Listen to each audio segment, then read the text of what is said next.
Welcome to Chapter 2, Philosophy Begins with Doubt, of Johannes Climacus, or De Omnibus Datium Est.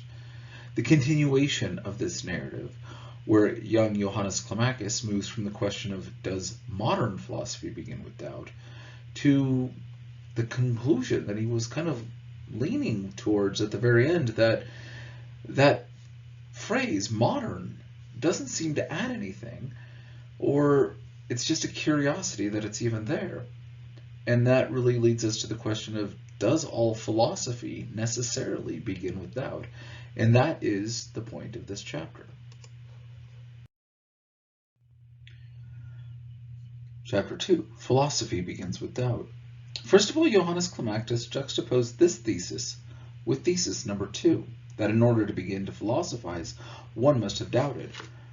Once again, we need to understand that all of this is done comparative. We're trying to understand what difference does one thesis have from the other. And to return to these three theses once again, the first was that philosophy begins with doubt, the aim of this chapter. The second was in order to philosophize, one must have doubted. And the third is that modern philosophy begins with doubt, which is what we addressed in this last chapter. So, continuing on, Climacus perceived that these two theses, that philosophy begins with doubt and in order to philosophize one must have doubted, did not say the same thing. For while the first defined doubt as the beginning of philosophy, the second defined doubt as something that preceded the beginning, that you're going to engage in something before you can philosophize. After all, it talks about the beginning of philosophy, right? That you're philosophizing, that you're engaging in something else. So we're going to see that these are not saying one and the same thing, at least not at first. We may be hesitant at saying that things are not equated, because after all, that's where we were left after the last chapter, of the idea that modern philosophy beginning with doubt and philosophy beginning with doubt was essentially saying the same thing. But we're going to tease this out and make sure that we're understanding the idea of what philosophy is and what it is to philosophize, and the distinctions made there within. After all, he turned his attention to these theses to try to tease out their meaning, that they might shed some light on the connection between the thesis, de omnibus datium est, and philosophy, and thereby, more or less, brighten his prospects of entering into philosophy. Thesis number 1 naturally made him happy, for it seemed to be the closest way, that all one must do is begin with doubt. It did not speak of doubt as something preceding philosophy, but taught that in doubt, one is at the beginning of philosophy. That just by doubting, you're entering into the realm of the philosopher. So we kind of are left at the end of our last chapter here with the beginning of part 1. Is the thesis identical with thesis number 3? This was indeed the question we were left at, is there a distinction between philosophy beginning with doubt and modern philosophy beginning with doubt? For him, it was a strange idea that doubt is part and parcel of philosophy. It seemed to him that what happened with this thesis number 1 was the opposite of what happened with thesis number 3. The later seemed to be a historical thesis, right? That idea of something being modern is a historical idea. But on closer examination, it proved to be a philosophical thesis, even if he failed to understand it as such. At first glance, thesis number 1 appears to be a philosophical thesis, since it speaks of philosophy in general. But on closer examination, it seems to be historical. All of a sudden, we have this weird juxtaposition here of what your assumptions would be, right? That philosophy begins with doubt versus modern philosophy beginning with doubt. That idea of modern, we're thinking, of course, is going to add some sort of historical component, but we found out that it really didn't.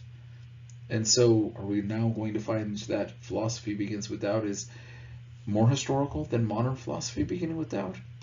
And why would it do so? He continues that this thesis states that philosophy begins with a negative principle, but this implies a polemic against not only this, or that which lies outside of philosophy, but also against a principle in philosophy, since it plainly would be absurd to polemicize against nothing. This presupposes an antecedent. If this antecedent is not a principle, then the polemic is unworthy of philosophy. Indeed, then, the thesis is not a negative, but a positive. For if in my polemic I merely rule out the heterogeneous, then my thesis actually is not a polemic, but an enunciation of something higher that I have. But the whole idea of doubting means that you're doubting something, that there must have been something there for you to doubt. So there must have been some ideas that you're now relating yours to. So there needs to be something outside of philosophy that contains this beginning. Otherwise, we're simply, again, enunciating something that we already hold on to. Then you're an apologist and not a philosopher. Unless, of course, these can be seen as one and the same, as we would probably say of the works of Justin the Philosopher, as well as others like C.S. Lewis, who was an apologist not only for Christianity broadly, but the idea that there was universality to which we address our issue of morals. Well, he's engaged in the philosophical speculation as to what is the source and foundation of morals. He's acting in some ways as an apologist. But we may also say that both Justin and Lewis were arguing against a different way of thinking. They were setting their worldview over against another and using logic and rhetoric to apologize, to give evidence for their side and doubt the veracity of the claims of the others, thereby rightly being identified as philosophers, if indeed philosophy begins with doubt, and in order to philosophize that you must have doubted. Continuing, he says, but this thesis cannot be ignorant of this polemic against something homogeneous, for although a positive principle is direct and immediate, can be ignorant of what it excludes, a negative principle never can be. Thus the thesis itself admits an antecedent philosophical principle. If philosophy had begun with a positive principle, it would have been totally impossible to deduce this consequence with respect to the historical. But, to the best of his knowledge, the Greeks taught that philosophy begins with wonder. Now notice here we're going to begin with wonder. We're going to begin with the idea that philosophy doesn't begin with doubt for the ancient Greeks, but wonder, about speculation, about wondering, as it were, what the future is going to hold or what the nature of reality is. It's not doubt, it's not a rejection of something, but it's a wonder, a curiosity as to what is the real principles behind it. He says that this is a principle such that cannot give rise to any historical consequence whatsoever. If a later thinker made the same assumption, we would be utterly unjustified in drawing the conclusion that he thought one should begin with wonder over the fact that Plato and Aristotle had wondered. Wonder is plainly an immediate category and involves no reflection upon itself. Wonder is not a reflexive issue. Wonder is presupposing, it's guessing, it's making assumptions, it's casting out, it's not reflecting back and deciding if that wonder was appropriate or not. Doubt, on the other hand, is a reflection category. This is a distinction between doubt and wonder. You first wonder, and then you doubt. This is now your reflection about what you wondered over. When a later philosopher said philosophy begins with wonder, he was straightway in continuity with the Greeks. They had wondered, and he also wondered. They perhaps had wondered about one thing, and he wondered about something else. But every time a later philosopher repeats or says these words, philosophy begins with doubt, the continuity is broken, for doubt is precisely a polemic against what went before. You doubt what you wondered, and this is the division between early philosophy, as it were, and how we are going to relate with things now. We are going to read the wonders of others, and we are going to reflect upon that. And now, doubt it. In many ways, wonder and doubt are almost two sides of the same coin, or two roads on the, or paths on the same road. one going out and one going in. Right? It's the second act of the same process. The same energies to wonder naturally lead somebody to doubt. You're assuming one thing might be the case, and then you investigate it. Both of which can be properly called philosophy if indeed Plato and Aristotle wondered as the basis of their philosophy. Bottom of 145 now. The more he thought through this thesis, the more historical and more identical with thesis number 3 it proved to be. Thus, by a reverse process, he arrived at the same point as before. But this was not enough. He also discovered a new difficulty. He was well able to comprehend that an individual could take it into his head to doubt, but he could not understand how it could occur to him to say this to another person, least of all as advice. For if the other person was not too slow, he might very well say, "Thank you, but please forgive me for also doubting the correctness of that statement." Now, if the first person, in his happiness over the second person's expression of gratitude, were to tell a third person that they were in agreement about doubting everything, he actually would be making a fool of the third person, since their agreement was nothing more than a wholly abstract expression of their disagreement, unless each was so disrespectful as to consider the other as nothing, which would be a new contradiction, since the one who had advanced the thesis certainly must have considered himself as something, but also considered the other as something, since he wanted to initiate him into something. Nor could the first person become angry over the second person's conduct, for he could not, of course, want him to be a less perfect nature than he himself, and above all, could not want him to be inconsistent, no more than Anarchus of old, who, having fallen into a deep ditch, became angry with Pyrrho, who walked by without helping him, but on the other hand praised him for it, because it proved that they truly agreed that a philosopher ought to be indifferent and unsympathetic. Now, those of you unfamiliar with who Pyrrho is, Pyrrho was the founder of skepticism. Skepticism, as a general philosophical school, asked what it is that you could know and understand by nature, and argued that nature was indeterminable. They also believed that if erring in judgments was a grave sin, as Stoics would also maintain this idea, that wisdom is incompatible with error, as it were, then the natural thing for you to do would be to refrain all judgments and not make any sort of assertions. This becomes both its own philosophical school and one that kind of emerges as a sort of side school and dominates some of the Stoic philosophies as well, as they do have a large degree of overlap. So the skeptics and the Stoics have a certain amount of agreement, and here the story of Pyrrho is this idea of, well, I'm not going to do anything because I don't want to make any judgments, because then I'd be wrong.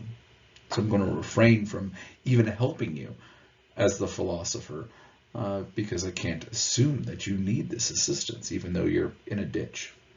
This is why it's okay to be indifferent and unsympathetic. Although Johannes could certainly adhere to this, his mental constitution was such that he didn't have the courage to be that consistent with regard to acclaimed truths. Even if it would be inconsistent for a genius to require this of someone, it nevertheless was consistent for a poor student to do it. He was well aware of the imperfection in the way he approached truth, but he still did not wish to abandon the thesis for that reason. He tried once again to think it over in order to see how he could enter into relation to it. As yet, it was not the thesis itself he wanted to think through. For he first of all had to find out if he could successfully enter into relation to it. Can he engage this thesis, this idea at all? And remember, this is the world that he tries to engage himself in. Therefore, he did not ask questions like these. Is doubt the beginning of philosophy or a part of philosophy? question you might have been asking yourselves at this point. Or is it the whole of philosophy? If it is a part, what then is the other part? Could it be certainty? Are these parts forever separated? And how can we speak of a whole if its parts exclude one another? What Epicurus had sophistically maintained about the fear of death seemed to him to apply here. Namely, one should not concern oneself about it, because when I am, death is not, and when death is, I am not. This, by the way, is Epicurus's statement on death, that there's no reason for us to concern ourselves about death because we're not dead. And you can concern yourself about it when you are dead. And Epicureans would write famously the phrase death is nothing all over mirrors and rings and other things to remind them that while death surrounds them, death is nothing, because there's no reason to fear what you don't know. Some might disagree with this basic thesis, but this was the argument made by the Epicureans. So Johannes did not ask questions such as these, but on the contrary, asked about the single individual's relation to that thesis. So he's more concerned with how you are to relate to this idea of philosophy beginning with doubt. That this and your engagement with that is the more important question. Now, if indeed what we're trying to address in part 2 is how does the individual relate to that thesis, one could already think of a couple of possibilities. We could very quickly run over to pragmatism and its claim that you need to hold on to this thesis for as long as it seems prudent to do so. As long as it seems true, then you need to hold on to it as true and then abandon it the second it's not true. Or we could look at this more through the notion of it being a historical fact. That philosophy begins with doubt, that we had wonder for Plato and Aristotle and others, and now we have doubt, and at some point it changed, that maybe it was the next generation, maybe it was the rest of the school that was going to be done, or we might even want to pair these two against each other and say that Aristotle had wonder, but he also had doubt over Plato and his system, or something along these lines. And we could start to think about some questions about how you as the individual relate to the idea that philosophy begins with doubt. It says, while his soul was pregnantly pondering this question, he one day heard one of the philosophizers apropos that the thesis say, this thesis does not belong to any particular philosopher. It is a thesis from the eternal philosophy, which anyone who wishes to give himself to philosophy must embrace. So who would say such an audacious thing, that you have to give yourself to this eternal philosophy? Where does this idea come from?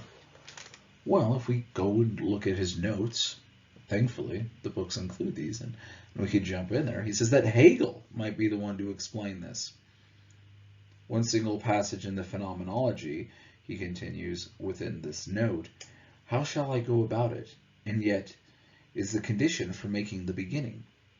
He thought it must be difficult. He thought, I shall never get any further than the beginning, since nothing is said in the explanation. It must be very easy to understand. He was ashamed to ask about it.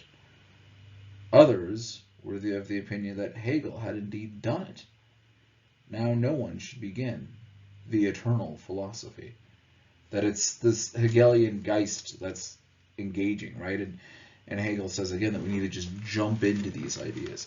That we're not going to find the beginning. We're not going to be able to doubt everything, oddly enough. But we have to just jump in. So we have this sort of odd relation and debate between Hegel and Descartes and their understandings of philosophy. Therefore, the notion of doubt doesn't properly belong to any philosopher or even school of philosophy, but rather our doubting is part of our engagement in this eternal unfolding of Geist, according to Hegel and Kierkegaard's reading of Hegel. And therefore, we're just going to embrace the fact that this is a part of the current and continue to go down the stream. Johannes noted clearly how these words stirred the listeners. He himself felt blissfully agitated by the communicative vibrations of the enthusiasm. He hurried home happier than Robinson Crusoe when he had found Friday. On the way, he repeated the words to ensure that his memory would not deceive him. Now again, we have this sort of joy in relation of you've found a companion on this journey. That's the relation of Robinson Crusoe and Friday, for those of you unfamiliar with that in the story. Right? It's the idea that here you thought you were all alone, and now you've got something. You've got a relation to this eternal philosophy, and Hegel is now your guide, as it were. So naturally, he continued to repeat to himself, the eternal philosophy, the eternal philosophy. What does that mean? What is this world Geist that Hegel is talking about? Again, it's a subtle dig. It's a subtle, hey, this is what we're talking about. This is, that nod over there. It is a glorious designation, and no designation of philosophy can be too glorious. But the more glorious the designation becomes, the more obvious and clear it presumably becomes. The eternal philosophy. Is it the philosophy that is unconcerned with time? Or what is the notion of eternal add into it? That it's not related to time, that it cares not about time or the ideas moving from one to another? In that case, it is indeed the most abstract philosophy, so abstract that it is neither a beginning nor end. Yet it cannot be that, inasmuch as that thesis speaks of a beginning. Again, it's the difference between wonder and doubt. Reflexive, so there must have been that first push. Yet it cannot be that, inasmuch as this thesis again speaks of a beginning. It is the philosophy that has history in itself, as the blessed transfiguration of philosophy's richly substantial life, a transfiguration best compared to what everyone, once one's life is ended, expects in eternity. This almost deification of this idea here. If that is what it is, then strictly understood, one can only expect it. Already his soul began to be discouraged. Those inspiring and powerful words were so faithless. Yet he still had faith in the later part of this statement. Anyone who wishes to give himself to philosophy must embrace this, that is, the eternal philosophy. But the speaker had not said a single word concerning how one is to go about doing this. This becomes the critique in some ways of Hegel, who says we're not going to try to doubt everything and go to the very beginning of these things. You just need to jump in. Well, how do I jump in? Again, my analogy and my way of approaching Hegel within all this. But how do you do that? How do you just jump in to this unfolding of Geist that you're surrounded by? Furthermore, of what use was it to find out that there is an eternal philosophy that everyone should embrace if everyone did not learn how to go about doing it, or if no one at all learned it, if at least none of the listeners had learned more than he? And yet it pained him. He thought the words to be so beautiful that he could not stop listening to them. Just as one sadly gazes after the wild geese flying in the sky.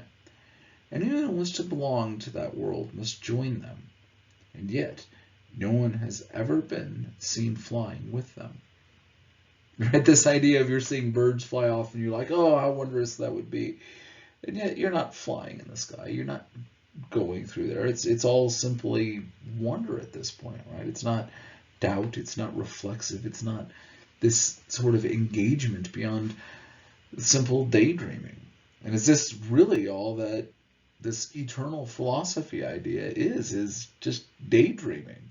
Is there a basis to it and a way to engage it? Unfortunately, he continues, the words did not help him to make any advance. On the contrary, after more careful consideration, they seemed to end precisely where he was at the point of beginning, before he had ever even heard them. For that was precisely what he wanted to investigate, how the single individual must relate to that thesis, and consequently, how the single individual must embrace philosophy. That is, after all, the task and the goal here of philosophy beginning with doubt and our engagement with this philosophy. He was well aware that this currency was scarcely encouraging for him, because the explanation could be that he was standing and was supposed to begin where others had already ended. Now, this idea of standing where other people ended is actually a nod to other discussions within philosophy of dwarves standing on the shoulders of giants. This statement was oft said by Bernard of Clairvaux, who argued that his students were all dwarves standing on the shoulders of giants. Earlier patristic thinkers, usually in reference to Augustine, that they've done the heavy lifting and you're simply standing on their shoulders. You can see a little bit farther because of the work that they have done, but they're the giants, and while you might get more from your perception, it's their labor that has brought you there. This accounted for the likeness, he says. In just the same way, the end of a mathematical demonstration fully resembles the beginning. Right? That this is the whole point of the equal sign, right? That both sides of the equation should be equal. The end resembles the beginning. The one who begins says, for example, the square of the hypotenuse of the right angle triangle is equal to the sum of the squares of the other two sides. The one who ends says the exactly same thing, adding only that which needs to be demonstrated, quod erit demonstratium. It pained him that the philosophizers behaved in that way. It was shameful of them that they never explained something. There could be someone, after all, who needed it. Right? This is the problem, he says, is some of us need to do something with this. It's not just an idea, but we're trying to relate to it. Right? That there's choices engaged with it, and therefore you need this explanation. In many ways, he's hinting at what would be defined later, of course, as Kierkegaard's notions of existentialism. Choices and decisions, and the emphasis on the reasons why we are going to do something. That it's shameful that you're not explaining something because it's about the decisions that are made, and if you don't really have that information, you're not able to make a proper choice. Once again, find ourselves, by the way, in the second paragraph on 149. He was ready to follow the inclination of his own thinking. The question was already on his lips, when again he heard another call, a seemingly very important observation made by one of the philosophizers. The thesis that philosophy begins with doubt was on the whole a frequent subject of discussion. Now he heard that the beginning of the philosophy was threefold. All of a sudden, philosophy in this beginning has got other elements to it, and we're going to engage with those. The absolute beginning is the concept, which is also the end of the system. The concept of absolute spirit. Right? Notice here the notion of spirit here, or Geist, as we would end up identifying it with Hegel, as this is clearly a connection to Hegel as well at this point. Next, the objective beginning is the concept of absolutely indeterminable being. The most simple determinant that exists, the subjective beginning, is the work of the consciousness by which this elevates itself into thinking, or in the position of this abstraction. So these three beginnings that are going to be done, the absolute, the objective, and the subjective, are all this unfolding of the Geist. We should think of this as thesis, antithesis, and synthesis, right? But more properly, the objective and subjective would be the antithesis and the thesis, while the synthesis would be the unfolding, the new thesis that is then facing in with this new objective and subjective relation once again. But it's this dialectic playing out that he's now saying, oh, is this what it is? Is this how we're going to engage with it? Is this how we're going to jump in? It's also important to note that he begins here with the notion of the absolute, not with the absolute being the synthesis at the end. But he begins with this because, again, for this Hegelian idea that it's an ongoing cycle. So you're never really getting the objective that's then fighting against the subjective. You're never really getting the thesis against the antithesis. You're always getting the new thesis because of this continued unfolding of Geist. Continuing on halfway down 149, this observation made a good impression on Johannes. To him, it seemed to be dependable and credible, and even if it didn't have the intoxicating power of enthusiasm, it seemed to have clarity and level-headedness. Nevertheless, he was struck by the fact that this observation, which was supposed to shed light on the thesis about philosophy's beginning with doubt, to that end explained that the beginning of philosophy was threefold and named each part separately.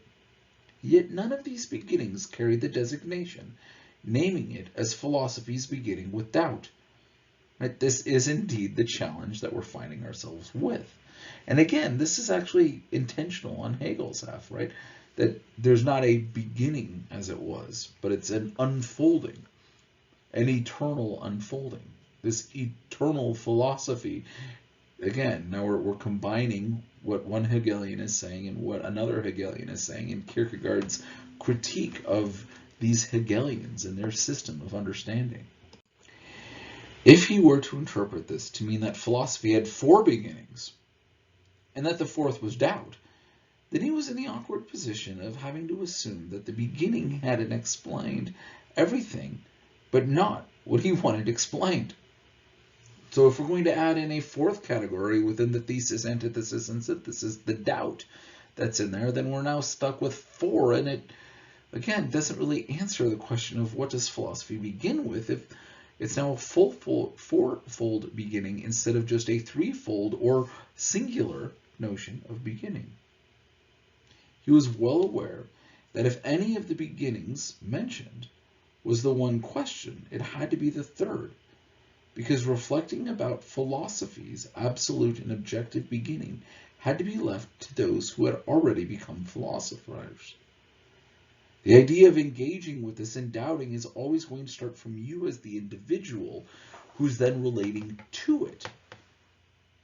But the problem is they are already a philosopher in this engagement. Right? The subjective beginning, however, was certainly the one with which the individual started from, not having been a philosopher to become a philosopher. Now notice again, we're talking about the value of the subjective. Now we can kind of jump to parallel works by Kierkegaard when he's talking about subjectivity. In another one of his works, the concluding unscientific postscript to Philosophical Fragments, a much larger work, the postscript to Fragments than Fragments is itself, also written by the same pseudonym, Johannes Climacus, we have an essay, which is often borrowed, called Truth is Subjectivity. And usually this is extracted out of this postscript work and used for discussions about how we're supposed to approach notions of the truth. And he addresses how this notion of subjectivity in this essay is really what leads us to the paradox and all of those discussions that we had already entered into before, where you are approaching this from the subjective point of view, from your individual relation, and yet you're trying to think a thought outside of your own thought, and this notions of the paradox, and again, all of the other work being drawn into the idea emphasized specifically within that larger essay on the truth is subjectivity and that relation in there. So once again, we're going to kind of see this nod to other works that Kierkegaard is either thinking about or has already written. And his critique of Hegelianism is that, again, it needs to all begin from this position of the subjective. So, first paragraph down on 150. The subjective beginning, it was said, is the work of the consciousness by which this, that is the consciousness, elevates itself to thinking or to positing the abstraction. Right? The subjective is now where you're lifting yourself up to relate to the abstraction, the world outside itself, etc. This seemed very beautiful to him, particularly very uplifting, but his consciousness was still not lifted up by it. If this was supposed to be the beginning about which he was talking, then it was obscure to him why it now was put in a positive form instead of the usual negative form. He was aware that one could arrive at the same place by elevation and by doubt, but still the continuity would be altogether different.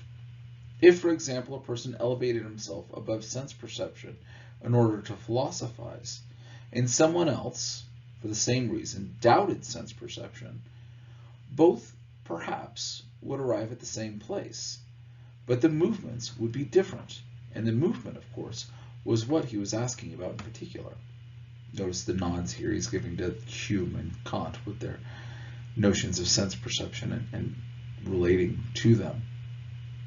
Moreover, since to elevate oneself is a positive principle, no historical consequence can be drawn from it with regard to the earlier philosophy, as can be drawn from a principle of doubt. Is the intention, then, that these two expressions, to elevate oneself and to doubt, are supposed to be identical? Is it identical to wonder and doubt? Possibly. Right? This is the question that he's asking earlier on, now having the idea of elevating above it and doubting the very thing. Either way, you're kind of going around that same subject, right? That would be surely unreasonable since they were not identical. Why use two expressions then? Right? Even though you're going to get to the same place, the movements are not one and the same, even though, again, they share a certain amount. Why explain the more difficult expression by an easier expression that also explains something entirely different and consequently did not explain what it was supposed to explain? The expression he heard repeated again and again was philosophy begins with doubt. The other expression he heard far less frequently. Must then the thesis be a misunderstanding, and on the other hand, the explanation be the thesis? But that would be inconceivable. And even if it were the case, it would presumably have its meaning as a thesis. It would itself need an explanation. Because to say the beginning is the act by which one begins, that is not much of an explanation. The kind of act it is, and how the single individual becomes capable of carrying out, must be defined more explicitly. This must be the goal of what we're trying to do. So he decided then to begin where he was at the point of the beginning earlier, to follow the wish of the question just as he sensed it in his soul. So how does the single individual who enunciates that thesis relate to it? To that end, he asked whether that thesis had existed at all times in the temporal sense, so that way everyone knew it in its substance, even though no one had enunciated it as a thesis. Would it hold that the thesis, as it holds for the thesis, man is mortal? Did it state something people had always done without being conscious of it? Is everyone always going to hold the idea that philosophy begins with doubt, regardless of defined ideas of what philosophy is? It was something immediately inherent in human nature. For example, no one had ever explained what it was to wonder. Every human would still have done it. Had the thesis existed in the eternal sense at all times, but had been discovered in time? Does it hold that the thesis as it holds for a mathematical thesis, namely that when they are discovered in their eternity? Right? Math is going to be true, theoretically, right? And all practical notions. If it's true now and discovered today, as it would be if it was discovered 1,000 years ago or 1,000 years from now, it's still relating to the same notion of truth. It's just not discovered. It's not enunciated in the same way. And is this the same sort of way that this philosophical thesis then relates?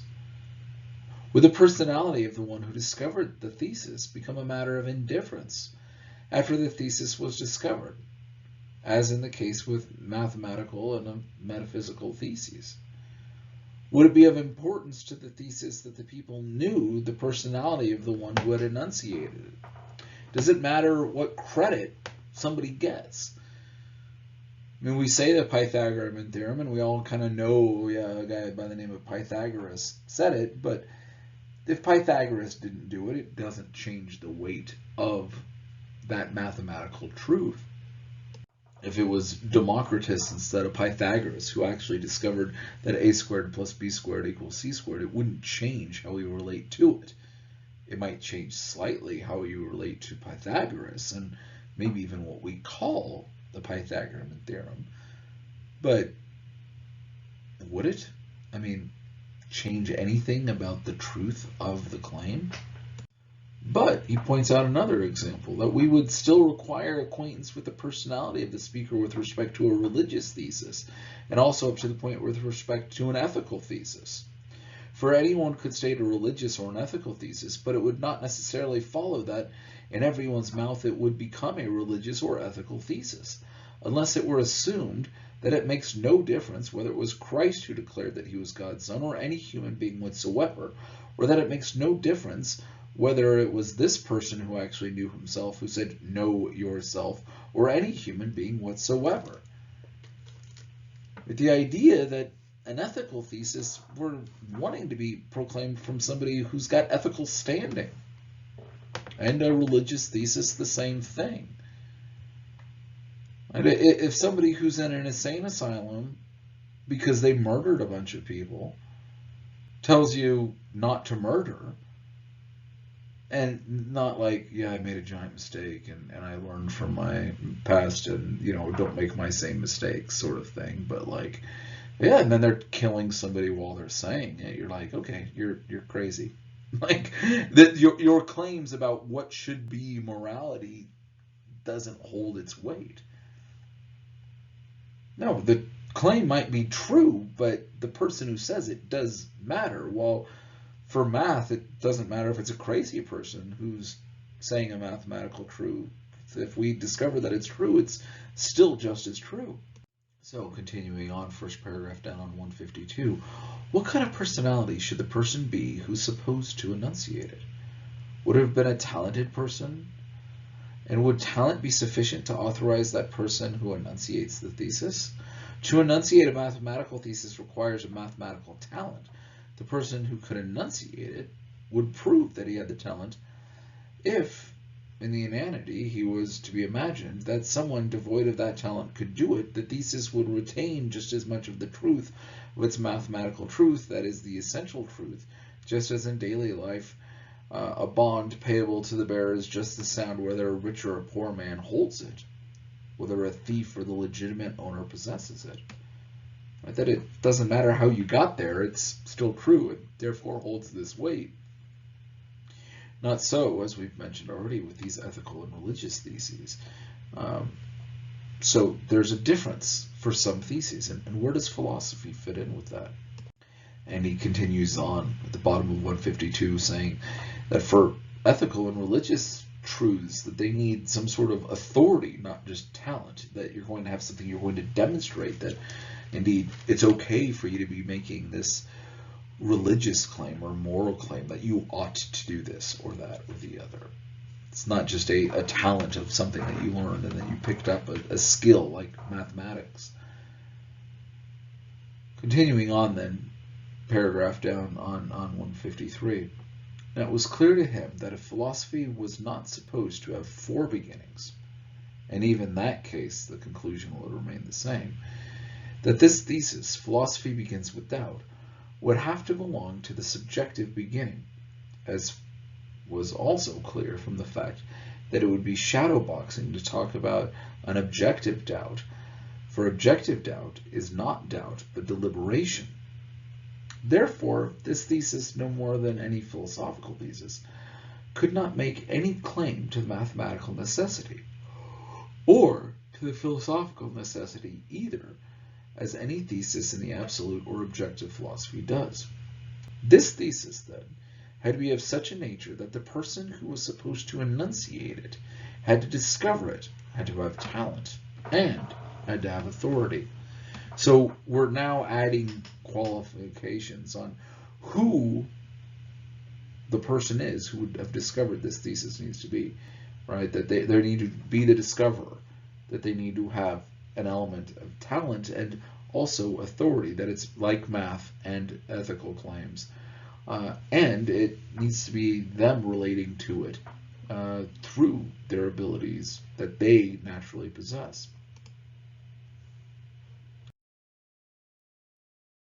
So how does the single individual who receives that thesis relate to the one who enunciates it? What's the relation like between me and the person who said it then? His answer to this, he says, is a little bit more brief. He asked whether that thesis, once it is enunciated, would promptly have validity, whether one intended it or not, just as with the thesis about human morality. Would it have been validity with such necessity that by denying it one would expose themselves to the inverse conclusion, just as someone who denies a mathematical thesis must be prepared for the conclusion that he does not have a head for mathematics. If you want to deny 2 + 2 is 4, really what you're demonstrating is that you don't know math, that you're ignorant of this subject, and what you're doing is you're losing yourself in this debate instead of gaining something as far as this discussion. So was this thesis, like a mathematical thesis, indifferent to how many enunciate it? Did it neither gain nor lose thereby any relation to it? The question to which he gave special attention was, is the thesis merely to be enunciated, or does it actually need to be received? Mathematical thesis is merely to be enunciated. 2 + 2 is 4. For only when one has received it in such a way that one can enunciate it oneself, only then has one received it. Otherwise, it doesn't exist at all for that person.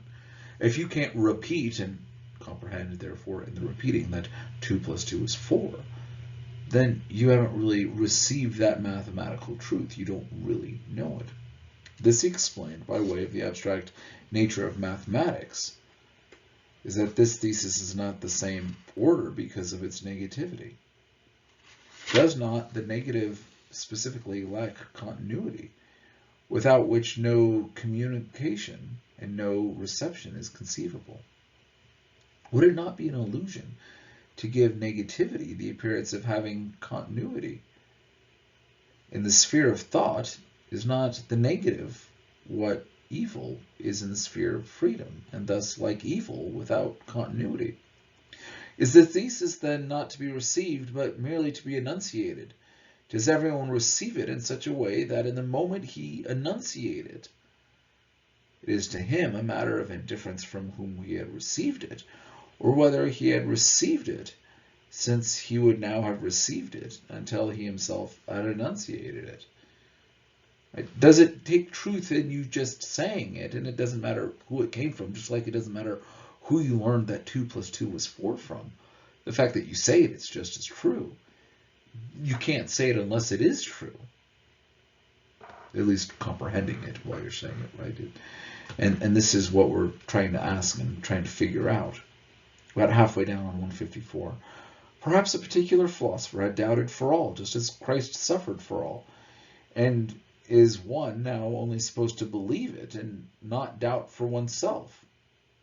In that case, of course, the thesis was not enunciated entirely correctly, for then philosophy would not begin with a single individual with doubt, but with the belief that philosopher X had doubted for him.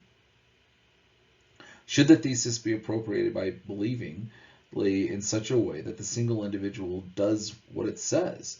Did the person who enunciated it doubt everything so completely that the single individual merely repeats his doubt, and thus believing it in this enunciator makes the motions of doubt just as that one had prescribed? Specifically, he's looking back towards notions of Descartes in his meditations. Did you doubt everything that Descartes did, or did you just kind of say, well, Descartes did it, therefore I'm good? Bottom of 154, beginning of 155. The more Johannes thought about this matter, the more obvious it became to him that this was not the way into philosophy. because that thesis destroyed the very connection. Right? The idea of just having faith that Descartes doubted and therefore you doubted and therefore you're a philosopher doesn't quite work, and nor could you say that Descartes doubted, therefore philosophy begins with doubt, because that's not how you're going to relate to that thesis, is through the person of Descartes or Spinoza or anybody else. So what does this mean? Where are we supposed to go with that? About 5 lines up from 155. Aller Anfang ist schwer. Every beginning is difficult. He had always agreed with the Germans on that. But this beginning seemed to him to be more difficult. And to call it a beginning and to designate it by this category seemed to him to be akin to the way the fox classified being skinned in the category of a transition. And there's a change, but what's happening to you in this? How are you able to move forward? What do you actually look like in this case? Although these deliberations were by no means encouraging to him, Johannes could not help smiling now and then, since smiles and tears, after all, lie close to one another in a strange way. Are you laughing because you're sad, or because you're mad or crazy, or right? Are you crying tears of joy or tears of sorrow? And we have this sort of relation here of the, am I engaging with this subject? Am I getting it? Or is it all just completely above my head? And this is what Johannes is thinking at this point too. When he, who was such an innocent young person, but he might rather be taken for a girl instead of a man, who didn't have the heart to hunt a fly, considered that he would be changed into a bloodthirsty Bluebeard who would not cut down stems of grain, but immortal philosophers instead. He sensed what a ridiculous figure he would be, and that the whole thing could come about only by witchcraft. He certainly understood that a transformation had to take place when someone became a philosopher. But such a transformation, right, that something's going to change with you when you become a philosopher, as it were. But what does this look like? How do you do that? Is this, some sort of witchcraft, as it were, that's taking place in the way you address the world around you? You decided to let the sword remain in the sheath for the time being, a reference to a part we skipped of a troll giving a magic sword, as it were, and go on being himself rather than to become a philosopher on that condition. Whatever else was involved in that thesis, philosophy begins with doubt, and its relation to philosophy, he perceived that this beginning was a beginning that kept one outside of philosophy. Whether it was assumed that philosophy is actually continued to endure, even if the single individual by means of his beginning excluded himself from it, or whether it was assumed that this beginning annihilated philosophy, thereby preventing one from entering into it. The beautiful prospect opened up to him by this thesis had then disappeared. He had only one recourse, to assume that this beginning was the beginning that preceded the beginning of philosophy. In that case, thesis number 1 was identical with thesis number 2.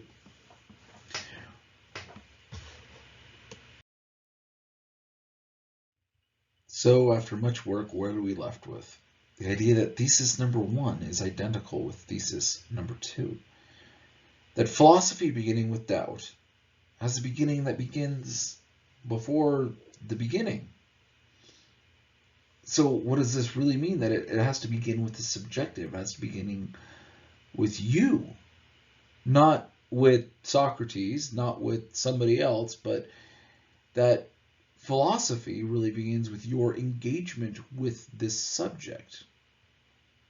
That the term modern, as we addressed, that is applied within thesis number 3, doesn't really add anything into thesis number 1. That it's now really appealing to something that's not historical, even though it appeared to be historical. And similarly, thesis number 1, while appearing to not have any relation to history, kept then implying an actual beginning. And where does that beginning actually come about? was the question. Its answer, the best that we can kind of extract reading between the lines, kind of adapting some of Hegel's ideas in here, to go back to Kierkegaard's notion of subjectivity, and that it's with you. And therefore, what we're discovering is that thesis number 1, that philosophy begins with doubt, is going to be the same as thesis number 2, that in order to philosophize, one must have doubted. And that philosophy, therefore, begins with you. And that this might seem a sort of witchcraft where you're both naive and knowledgeable at the same time. But this is the process of what philosophy is.